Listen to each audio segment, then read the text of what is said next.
¿Qué tal amigos de Contracara? ¿Cómo están? Una nueva edición aquí a través de UPC TV. Martín, ¿cómo estás?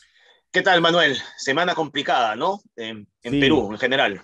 y parece que se alarga un poquito, ¿no? Sí, bueno, hemos tenido, por supuesto, se alarga la huelga de transportistas, ¿no es cierto? El momento más complicado tal vez fue el martes en las marchas, con las marchas en Lima. Sin embargo, en el interior del país también hemos tenido muchos problemas: Huancayo, Huánuco, Ica, con fallecidos, Manuel, y eso siempre es una mala noticia, ¿no? Y bueno, y luego la marcha del martes, por supuesto, como sabemos, la población tiene derecho a marchar, pero el final de la marcha fueron acontecimientos muy violentos que por supuesto tenemos que condenar, ¿no? Ataques al Poder Judicial, a la OMPE, al mobiliario urbano, y eso, por Vandalismo, ¿no? supuesto, vandalismo, exacto, y eso hay Mm. que obviamente condenarlo. Pero también hay otro problema, Martín, que va a la par y que tiene que ver con nuestros representantes políticos, Así con es, algunos ministros, que en un así contexto es. tan delicado, donde se necesita tener pertinencia y tino, han existido comentarios absolutamente impropios. Lo vamos a definir de esa manera. Bueno, Totalmente impropios y ofensivos hacia la sí, no, sí, vida, por ejemplo, ¿no? bueno, yo no sé si te refieres a eso, lo aclararás, Sí, pero me el refiero a los día, comentarios, por ejemplo, un comentario que solamente han muerto 4 personas. exactamente. Sí, me refería a eso también, pero bueno, este jueves el primer ministro Aníbal Torres ha citado a un genocida, que no voy a citar aquí, como ejemplo, ¿no es cierto?, de desarrollo a través de la infraestructura.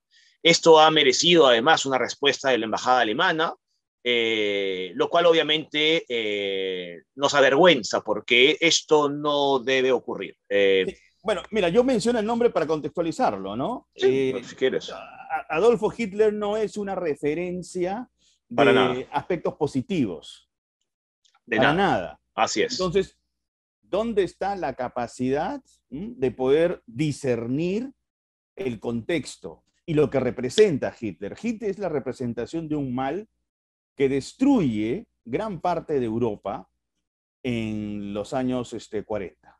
Así es. Por cierto, no es la primera vez que Aníbal Torres menciona a Hitler y a Ojo, y Alemania. aparte el genocidio que llevó a cabo, que es importante enfatizarlo, ¿no? Ya, pero no es la primera vez que Aníbal Torres cita a Hitler para ejemplificar algo, ¿no? Lo hizo cuando estuvo comentando la decisión del Tribunal Constitucional de excarcelar o de dar luz verde a la situación de Alberto Fujimori, al indulto de Alberto Fujimori, ¿no? También lo citó. Eso fue en marzo, a mediados de marzo. Mm. Entonces, habría que convencer al señor Aníbal Torres que busque otros ejemplos, ¿no es cierto?, para dar sus opiniones. Y este ejemplo que dio el día jueves fue además en Huancayo, ¿no?, en el gabinete centralizado. Sí, bueno. Lo único que van mostrando, y me refiero a todo el Ejecutivo, presidente y ministros incluidos, es que existe una falta de criterio absoluto. Bueno, Absoluto. el mismo criterio que utilizó el presidente de la República, supongo, de acuerdo con el Consejo de Ministros para establecer el toque de queda el día martes, algo casi injustificado, que además levantó luego por la tarde después de una reunión con el Congreso, pero en fin, un levantamiento del toque de queda que nunca se hizo efectivo a través de un decreto, ¿no? Como sí se hizo ¿no? el toque de queda en su origen. Y luego también hay que mencionarlo que el jueves muy temprano juramentó el nuevo ministro de Salud, que es simplemente la continuidad de lo que ocurrió con el exministro Condori ahora mismo, ¿no? Y obviamente no son buenas noticias porque ya sabemos lo que ocurrió en el Ministerio de Salud bajo el Ministerio Condori. En fin, se estructuró gran parte del proceso de vacunación y eso es grave, eso es muy grave.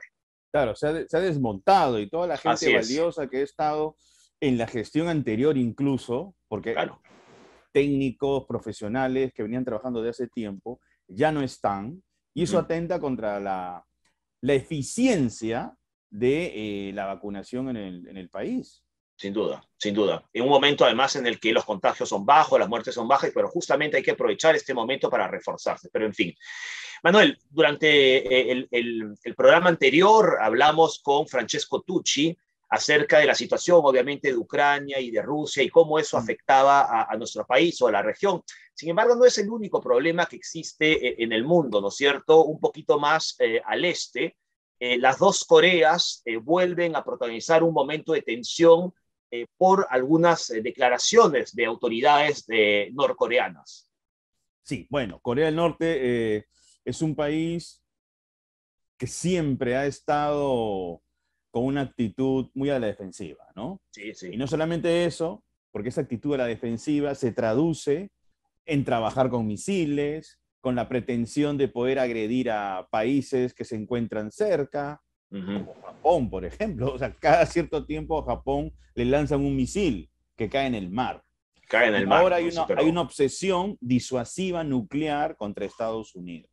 Así es. Eso creo que lo va a explicar de manera muy detallada Francesco Tucci ahora en su secuencia Así va el mundo. Así es, y él va a hablar también sobre las declaraciones que mencionaba antes, ¿no? Un intercambio de declaraciones, pero también de amenazas por parte de Norcorea. Así que te propongo que ya vayamos con la sección de Así va el mundo con Francesco Tucci. Que es toda una dinastía, ojo. Sí, sí, claro, es verdad. Bueno, vamos con Francesco. Vamos.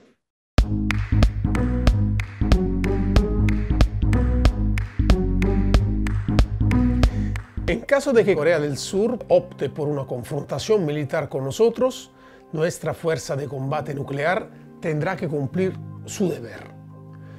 Lo ha afirmado el 5 de abril Kim Yo-jong, la hermana del dictador norcoreano Kim Jong-un, comentando con la prensa de Estado la declaración de la semana pasada del ministro surcoreano de Defensa, Soo Wook. Este último había afirmado viernes 1 de abril que las fuerzas militares de Corea del Sur poseen misiles capaces de acertar con rapidez y precisión cualquier blanco en Corea del Norte, en la eventualidad de claras señales de amenazas por parte del vecino, vislumbrando la posibilidad de un ataque preventivo.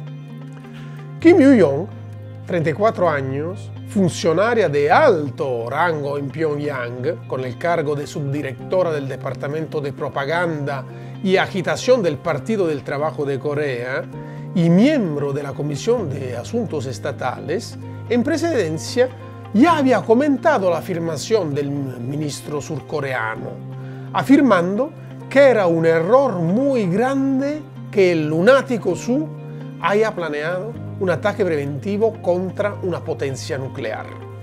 Las tensiones entre las dos Coreas han aumentado después de una serie de pruebas de misiles de Pyongyang en las últimas semanas, que culminaron con el ensayo, por primera vez desde 2017, de un misil balístico intercontinental prohibido. El objetivo del régimen liderado por Kim Jong-un es alcanzar la plena disuasión nuclear hacia Estados Unidos, porque en la actualidad Corea del Norte ya posee armas nucleares, pero estas no pueden alcanzar blancos en suelo norteamericano. ¿Por qué Corea del Norte necesita desarrollar estos misiles balísticos intercontinentales para alcanzar Estados Unidos? Pyongyang cree que, si logra esta tecnología, Estados Unidos no hará intentos de cambio de régimen ni atacará por temor al empleo de armas nucleares, siendo un posible blanco. Por esta razón, Corea del Norte ha probado una variedad de misiles cada vez más poderosos este año. Y según Seúl y Washington, sería posible que Kim quiera reanudar ensayos nucleares interrumpidos en el año 2017, considerado el contexto de negociaciones estancadas. Otro elemento que podría generar mayor tensión en la península coreana se relaciona con la asunción de mando del presidente electo de Corea del Sur, Yoon Suk-yeol, el próximo 10 de mayo. Durante la campaña electoral, El nuevo mandatario ha prometido que se alineará estrictamente con Estados Unidos y adoptará una línea mucho más dura hacia Corea del Norte y la República Popular de China. En el escenario internacional, entonces, a la guerra en Ucrania y sus consecuencias económicas, como el alza de los precios de los hidrocarburos y de los productos básicos, se añaden las preocupaciones relacionadas al desenlace de las relaciones coreanas, que podrían desestabilizar ulteriormente la coyuntura actual, causando graves consecuencias. Así va el mundo. Hasta la próxima. Bien, Martín, esperemos que este asunto entre las Coreas se pueda tranquilizar. O sea, recuerda que hace unos años parecía que llegaban pues a un acuerdo salomónico de poder mantener una paz, una tranquilidad, incluso con el mismo Estados Unidos, ¿no? Te refieres a las reuniones entre Kim Jong-un y Donald Trump, además, ¿no? Donald Trump, exactamente. Y parece que todo eso se ha desdibujado porque ahora entramos nuevamente en tensión. Y ojo, reuniones también con los líderes políticos de Corea del Sur. Así es, así es. Y fueron reuniones calificadas como históricas, Manuel, porque realmente lo eran, ¿no? Y muy esperanzadoras. Pero aparentemente el líder norcoreano es, no sé si temperamental o muy emotivo, ¿no es cierto? O no sé si busca protagonismo a nivel mundial, protagonismo que siempre ha tenido, justamente por sus actitudes pues amenazadoras, ¿no? Así que no sabemos muy bien, pero bueno, Tucci, La hermana Francesco también es Tucci muy sensible. Claro, la hermana además es una protagonista persona de este contexto. con mucho poder, ¿no? En Corea del Norte. Ojalá se quede en palabras, ¿no es cierto? Sobre todo que estamos viviendo pues una guerra entre Ucrania y Rusia, devastadora, inhumana, por supuesto, como toda guerra, pero como imágenes realmente terribles, ¿no? De las torturas y de las matanzas que viene protagonizando pues el ejército ruso, ¿no? Lamentablemente. A propósito de Ucrania, no me quiero olvidar para comentar contigo el tema de la localidad de Bucha, ¿no? Sí, exactamente. A eso me refería. Gracias. Así es, gracias por mencionar el nombre de la localidad que no la recordaba. Así es. Y bueno, las imágenes que podemos ver en distintos medios son espeluznantes porque han sido personas, muchas de esas personas han sido torturadas previamente. Así y luego es. esa tortura han sido ultimadas. Así es. Había personas que han sido ultimadas en la calle y había personas que han sido ultimadas también en los sótanos donde se han estado escondiendo y han sido descubiertos. Terrible, terrible. Imágenes realmente terribles.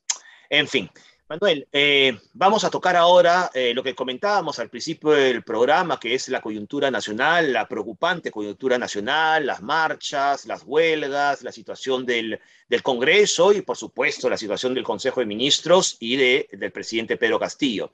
Y para eso hemos invitado al señor Jorge Nieto Montesinos, exministro y además fundador, como bien sabemos, y presidente del Partido del Buen Gobierno. Así de que Defensa y Cultura, propongo, ¿no?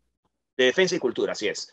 Así que te propongo que vayamos ya con la entrevista a Jorge Nieto Montesinos. Perfecto, vamos. Bien, amigos de Contracara, como habíamos anunciado, tenemos el gusto ahora de recibir al señor Jorge Nieto Montesinos, exministro de Defensa y de Cultura y además fundador y presidente del Partido del Buen Gobierno. Señor Nieto, bienvenido a UPC TV. Muchas gracias por la invitación. Buenas tardes.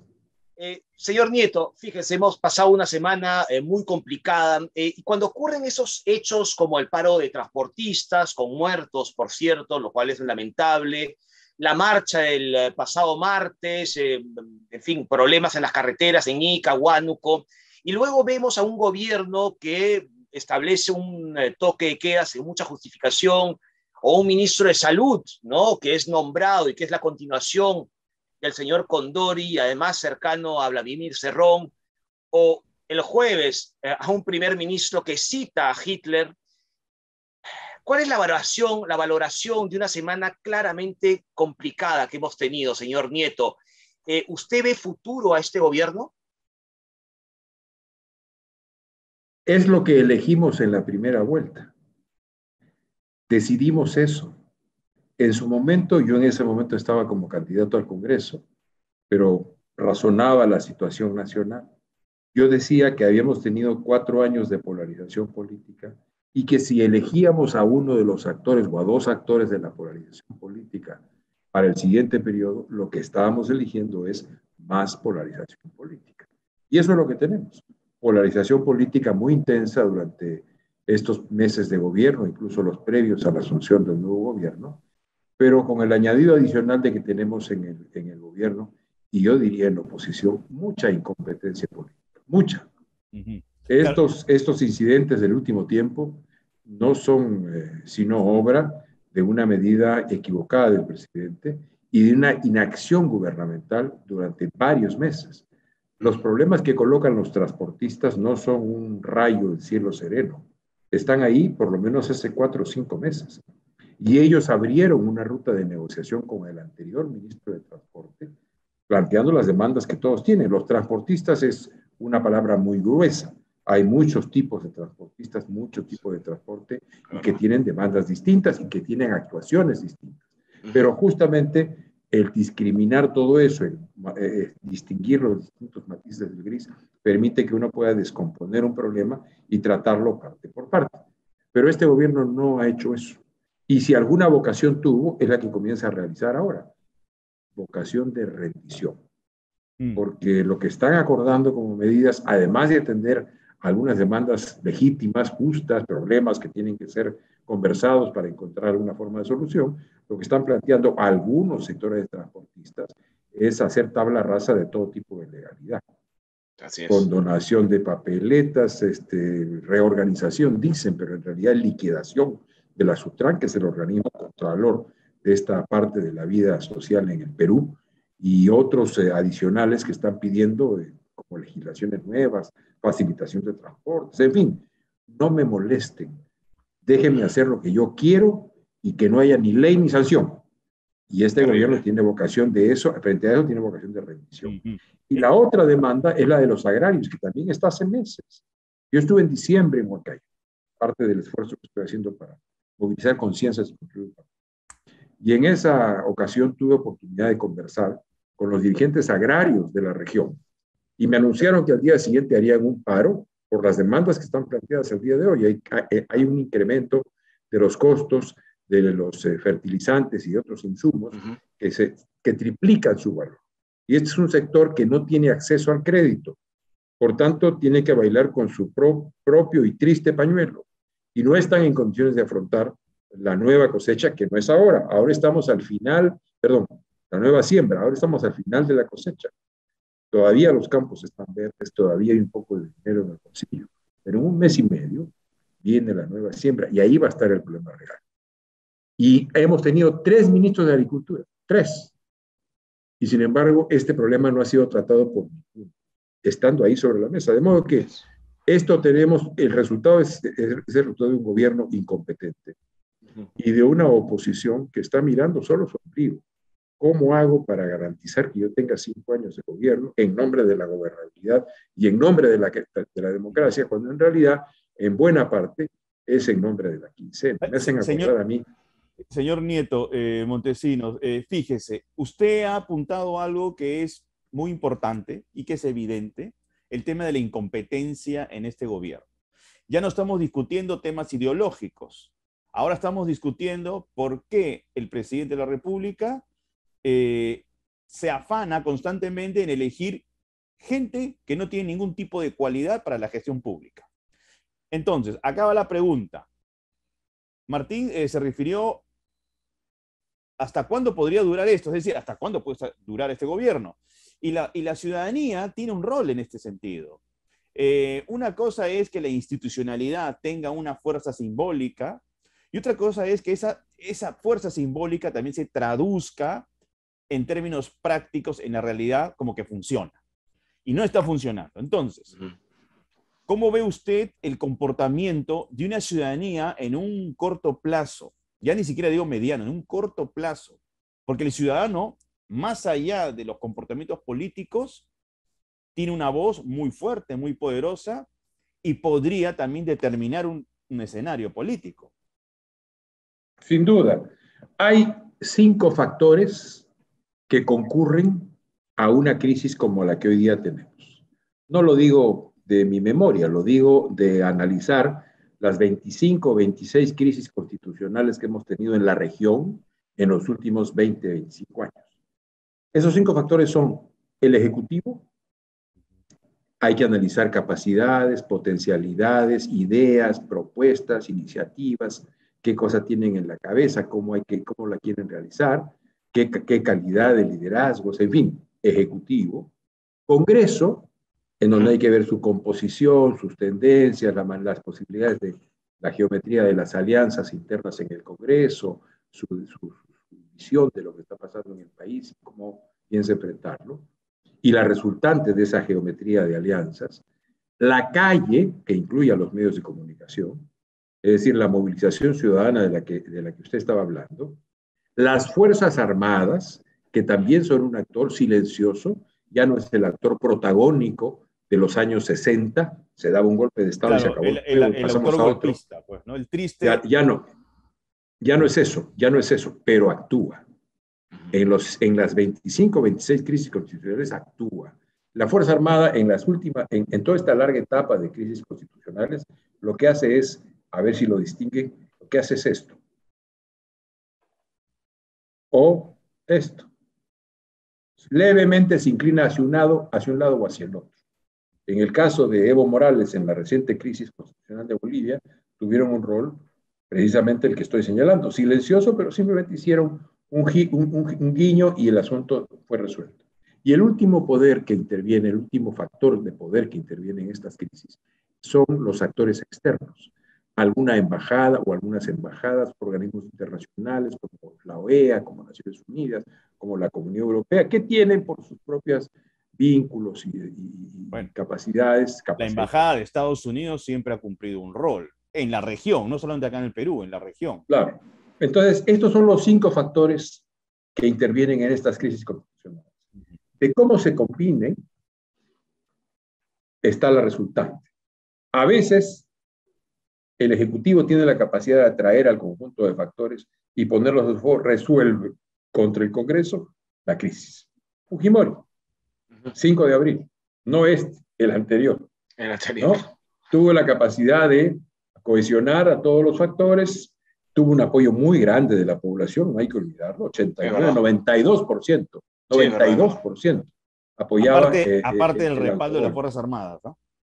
Adicionalmente, porque era un contexto complicado con la violencia terrorista tocando las puertas de las ciudades y las Fuerzas Armadas tenían un rol constitucional y estaban preocupadas y estaban sin liderazgo, porque esa es la verdad, no había un liderazgo civil, se había negado el liderazgo civil a asumir la tarea de conducir ese conflicto.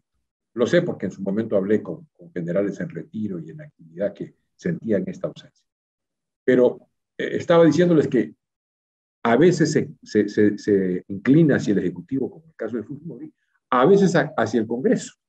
Pienso en este momento en el caso de Bucaram en Ecuador, en donde el Congreso claramente cohesionó al conjunto de actores, incluyendo la sociedad, y pudo doblegar y expulsar a Bucaram, que se fue a refugiar a Panamá y a un casino, un hotel muy elegante en Panamá.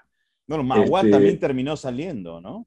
Claro, hay muchos elementos. La primera crisis fue aquella de Collor de Mello, ¿no? En el 89.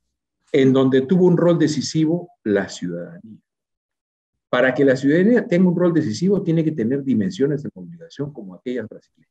Sí, millones de gente en las calles, de todas las ciudades. Es decir, si la ciudadanía logra ese nivel de cohesión y movilización y orientación de lo que quieren como salida de la situación, no hay poder que la pueda enfrentar. No creo que estemos en este momento en ese nivel de movilización. Tenemos todavía, si ustedes ven con atención, tenemos varias calles.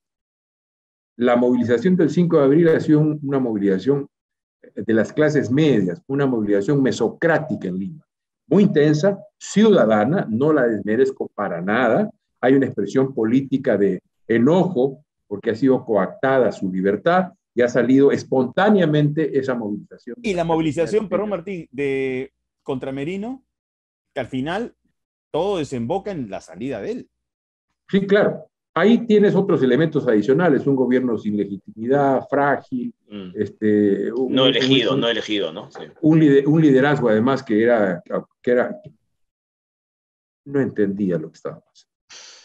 No entendía lo que estaba pasando. Yo recuerdo a uno de los actores de ese momento diciendo reiteradamente, no sé, no estoy enterado, no me acuerdo, no he visto, no me han Lo dicho. recordamos, lo ¿No? recordamos, así Entonces, es. pero más allá, digamos, de la anécdota personal, lo que estaba expresando es un estamento dirigencial que no entendía el proceso que estaba viviendo. Bueno, eso es, digamos, mi lectura de la situación.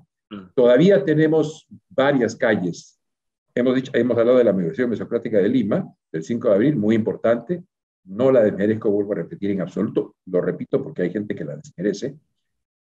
Pero también tenemos las movilizaciones de las regiones. Cada quien trae su paquete de reclamos. Las comunidades allá en Chinchero, en el Cusco, han tomado el terreno donde debiera construirse el aeropuerto proyectado. Así es. Y están demandando cosas de la región.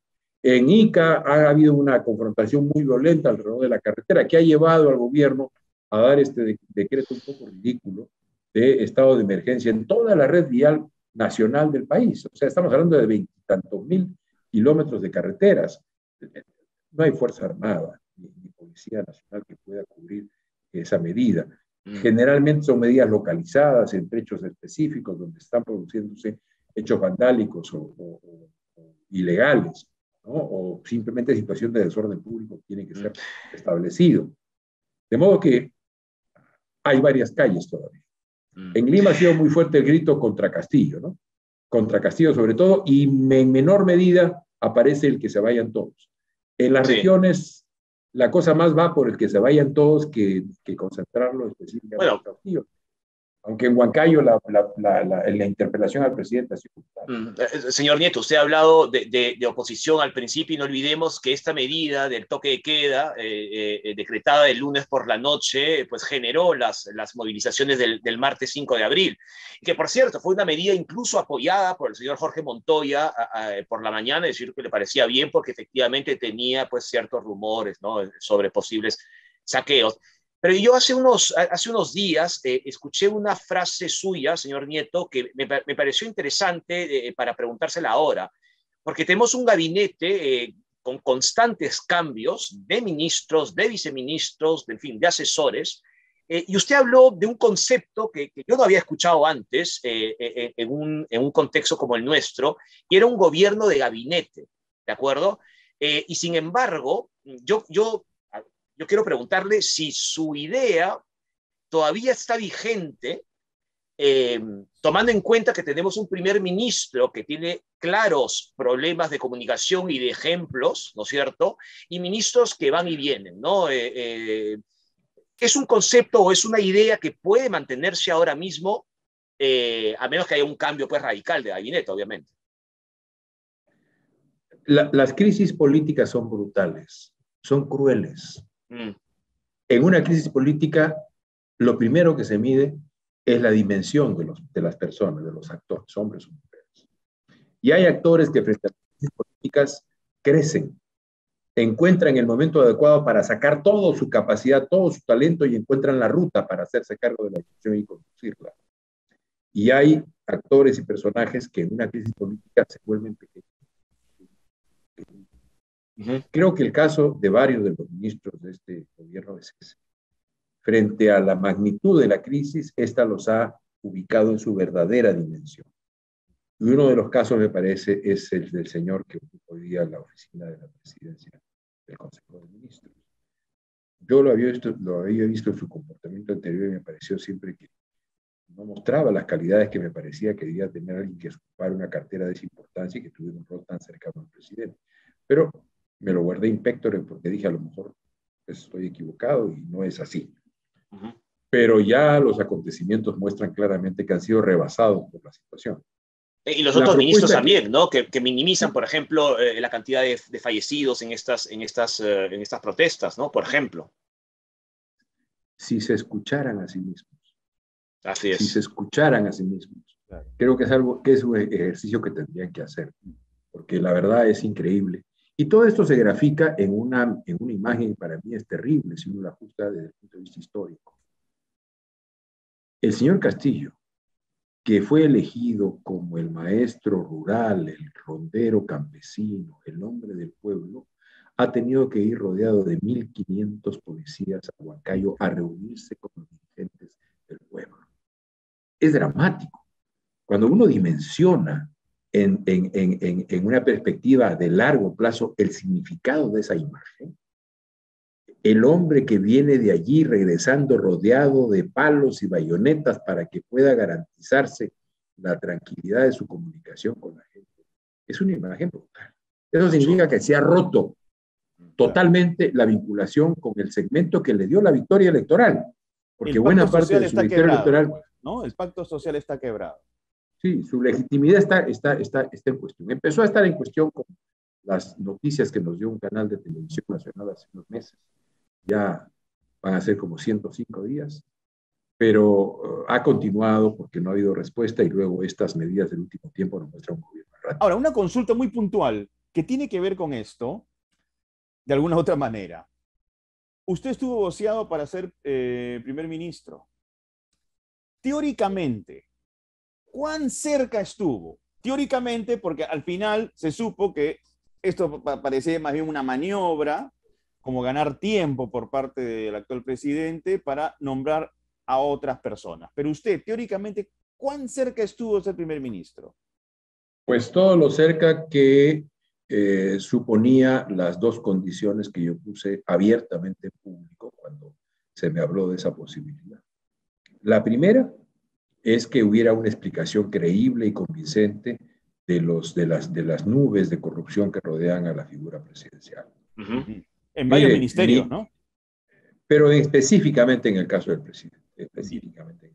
Zarratea y otros asuntos, digamos. Exactamente. O sea, no, hasta ahora no hay ninguna explicación, solamente un juego de escondidas de por qué el gobierno del señor Castillo tuvo 8 reuniones, una de 11 horas, con una lobista, con una representante de intereses que resulta finalmente ganando 2 concursos, 2 licitaciones, y que finalmente ambas licitaciones son echadas atrás porque estuvieron mal hechas. ¿Por qué? ¿Cuál era el asunto de Estado tan relevante que ocupó 8 reuniones del gobierno con una sola señora de representante de interés? Esta pregunta no ha sido respondida ni de lejos. Más aún, han habido respuestas esquivas. No me reuní, sí me reuní, la conozco, no la conozco. ¿Y la otra condición? ¿La segunda? Gobierno de gabinete. Es decir, el presidente ha confesado públicamente que no sabe gobernar, que nadie lo formó para gobernar, que está aprendiendo. Entonces el país, si es serio el país, y si son serias las fuerzas políticas. Bien, a lo que voy, porque ya me respondió. Tiene que tomar nota de ese hecho. Tiene que tomar nota de ese hecho. Fíjese, es que justamente lo que le voy a preguntar tiene conexión con lo siguiente. A ver, usted se ha reunido con el presidente, hubo una posibilidad que se convirtiera en primer ministro, colocó 2 condiciones muy claras que él las ha explicado sobre la mesa y no se dio. En estos encuentros, usted personalmente, ¿qué percibía de Pedro Castillo? No, yo nunca me reuní con Castillo. Fue una invitación a través de su jefe de gabinete que no se concretó después de que yo dije, oiga, me explica las nubes de corrupción y 2, tiene que haber gobierno de gabinete. Porque como ha habido confesión... ¿Nunca más lo llamaron? Hubo una llamada de cortesía para decir postergamos la conversación. Yo entendí que la postergación era sine die, ¿no? Sí, es postergada. Sí, bueno.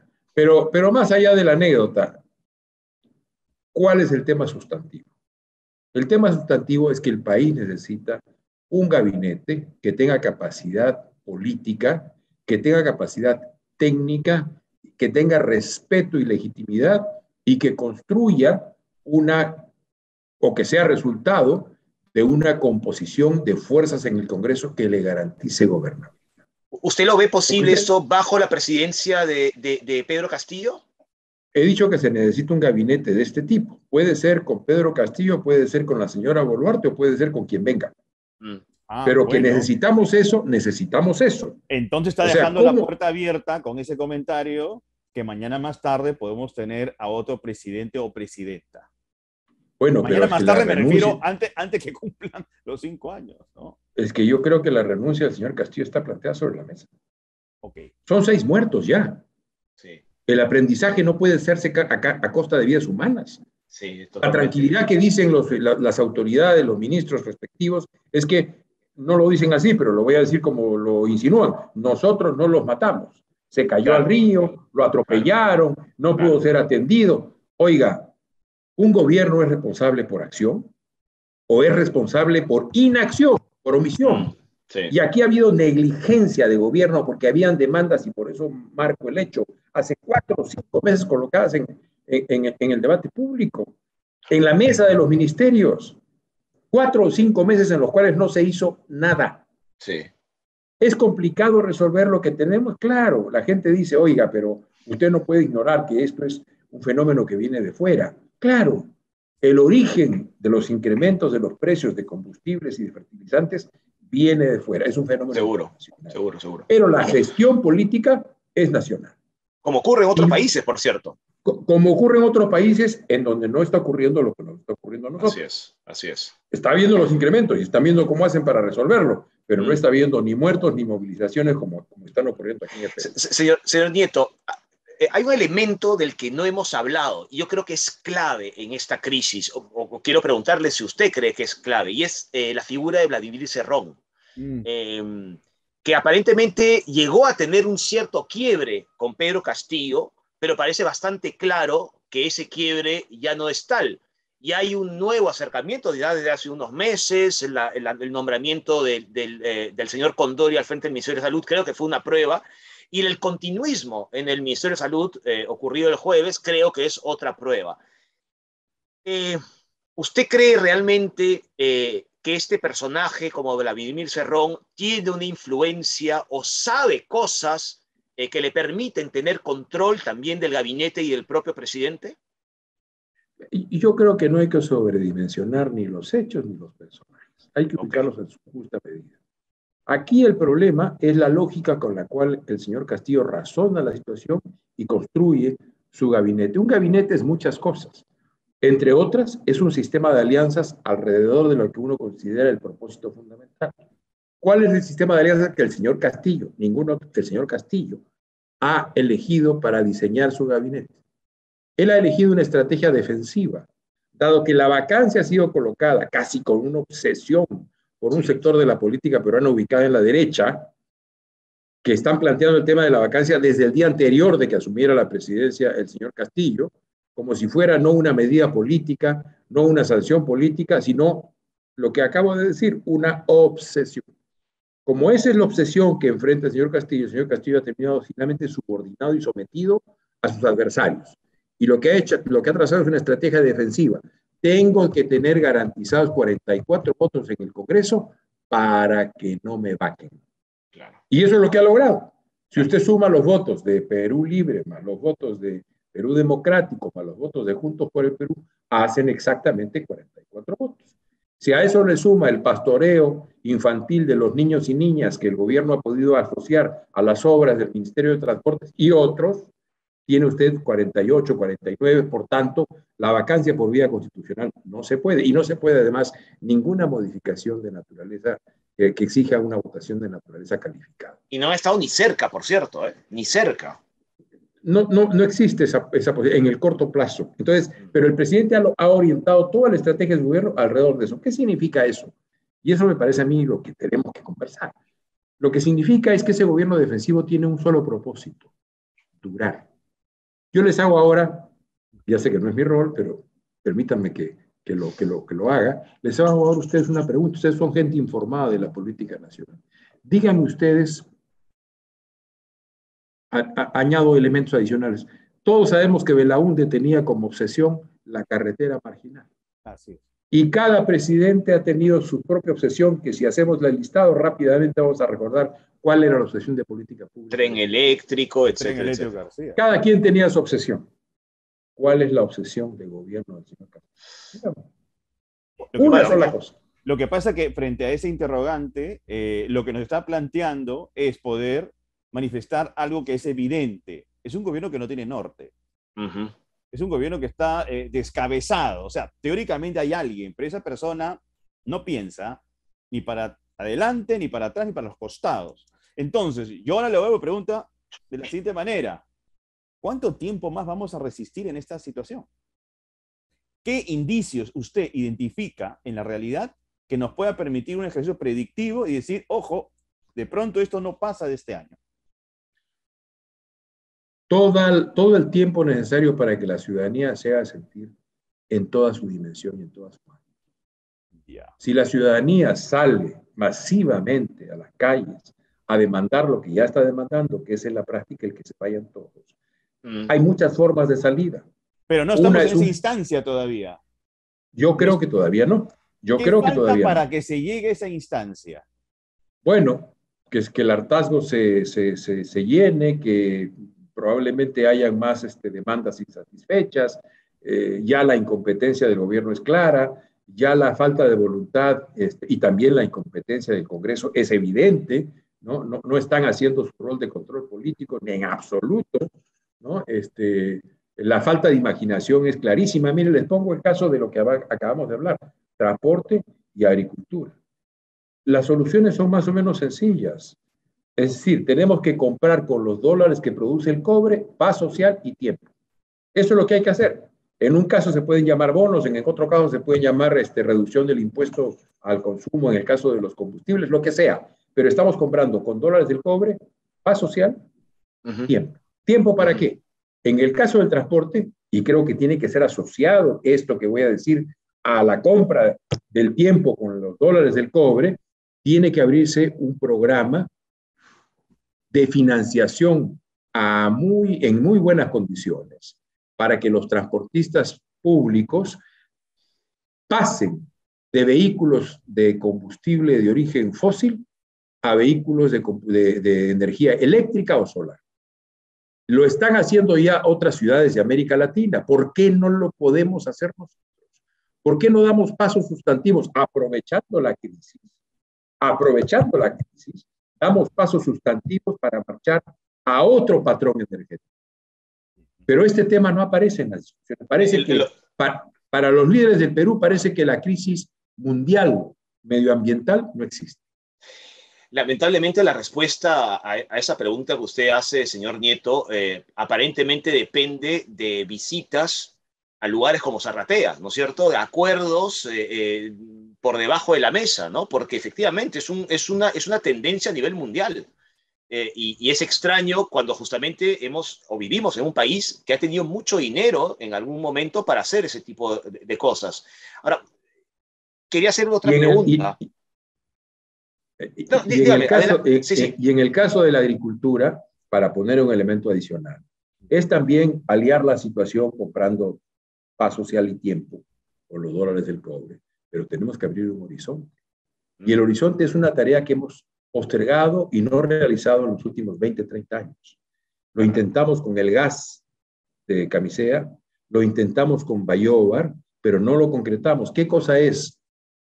Tenemos que tener una producción nacional de fertilizantes. Es fundamental para nuestra agricultura. Los agroexportadores no la necesitan, porque se mueven en el mercado internacional. Todos hemos contribuido con el dinero de todos los peruanos a la bonanza y al milagro que es la agroexportación, porque es un milagro. Le hemos ganado verde al arenal. Pero en el caso de los agricultores que hoy día están peleando, que sí necesitan de este insumo, son los que nos dan de comer.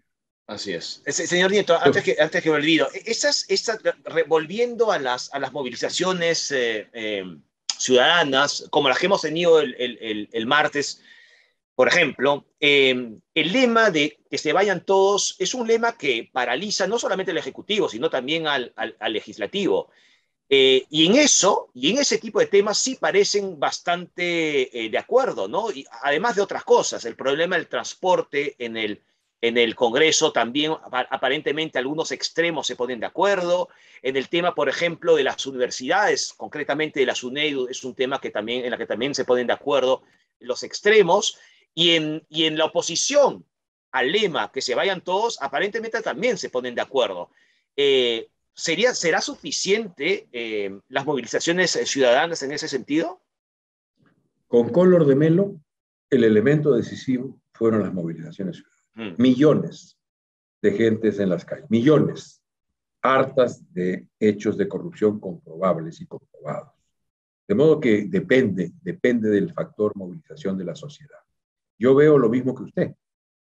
Frente al que se vayan todos, se abrazan, Sí. nos quedamos todos, ¿no? Sí.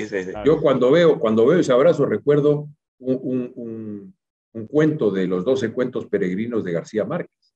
Un presidente exiliado en Ginebra que trata de recuperar el favor de dos viejos militantes a los cuales traicionó en su momento, y en un momento del cuento la señora le dice al político: ustedes los políticos, solo les interesa el poder.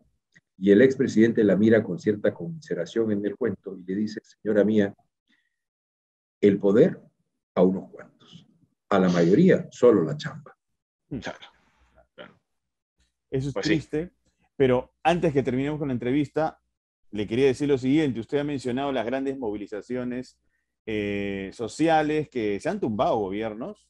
Bueno, recuerdo a De la Rúa, ¿no? Que al final terminó, el expresidente argentino, que terminó escapando en un helicóptero.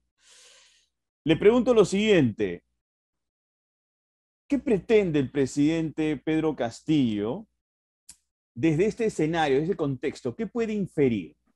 ¿Qué debe pensar frente a todo este marco de crisis, donde de pronto él también advierte que no tiene una salida muy clara? Y que no tiene una salida muy clara justamente porque él no tiene las herramientas. Las reacciones que yo veo me hablan de una persona que tiene miedo. Yo veo una persona con temor.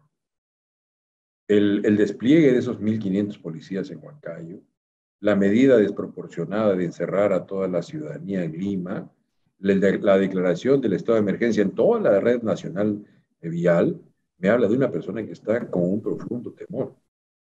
Y además, si yo analizo circunstancias específicas, mire usted, se produjo el reportaje de Cuarto Poder. Se anunció para el siguiente domingo un reportaje en donde se mostraría al sobrino del presidente recibiendo dinero a la señora López con destino para el señor Castillo. Hubo incluso en la propaganda del canal un pequeño audio que se exhibía y que luego nunca más se supo qué pasó de él. Así es. No sé qué ocurrió ahí. Pero en todo caso, lo importante es lo siguiente: parecía que venía una cosa catastrófica para el presidente.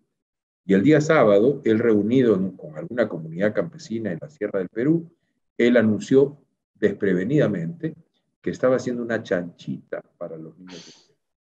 Nunca más volvió a hablar de la chanchita. Pero lo que yo analizo es una persona que bajo presión no tiene el temple, el empaque para poder hacerse cargo de una situación. Y tampoco está acompañado por personas que lo ayuden a tener esa tranquilidad, ¿no? Pues no parece. Sí. Cuando la señora Carolyn López fue a declarar a la fiscalía, porque es todo lo que hizo, una persona declarada testigo o colaborador eficaz, no sé cómo es el nombre, fue a declarar a la fiscalía, el presidente sacó un tuit hablando de golpe de Estado y convocando a la aplicación de la Carta Democrática de la OEA. Sí, no, eso es una falta de temple absoluta. O sea, lo que estoy viendo yo reiteradamente en distintas circunstancias, puedo seguir haciendo análisis de cada circunstancia en la cual he visto esta situación, lo que estoy viendo yo es una persona con miedo. Y lo peor de todo es que alguien con miedo y en el poder puede tener una mala respuesta. Querido amigo, 6 muertos. 2 muchachos, un niño de 13 años, no un joven de 19. Y no ha acabado, señor Nieto, no ha acabado. La vida de los peruanos y peruanas no es para que se convierta en pasto de aprendizaje de nadie. Así es.